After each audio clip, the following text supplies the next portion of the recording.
بسم اللہ الرحمن الرحیم۔ السلام علیکم ورحمۃ اللہ وبرکاتہ۔ ہماری فرسودہ سوچ اور عورت کا بلند مقام۔ جو شخص اہلیہ کے لیے گاڑی کا دروازہ کھولے وہ بے غیرت سمجھا جاتا ہے۔ جو اہلیہ کے لیے بیٹھنے کے لیے کرسی رکھے وہ کمزور شخصیت کا مالک کہلاتا ہے۔ جو اہلیہ کی سہولت کی خاطر کبھی بچے سنبھال لے وہ بیوی کا غلام سمجھا جاتا ہے۔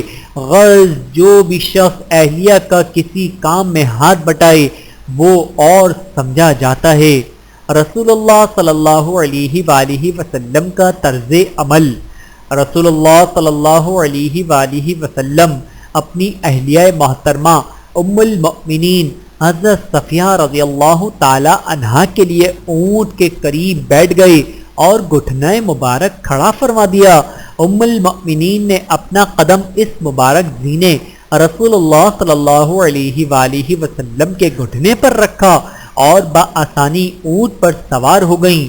بحوالہ صحیح بخاری حدیث نمبر 4211۔ رسول اللہ صلی اللہ علیہ وآلہ وسلم گھر کے کام کاج میں ازواج مطہرات کا ہاتھ بٹاتے، حتیٰ کہ کپڑے پر خود پیوند لگا لیتے، جوتے کی اصلاح فرما لیتے، پھٹا ہوا پانی کا ڈول درست فرما دیتے وغیرہ وغیرہ۔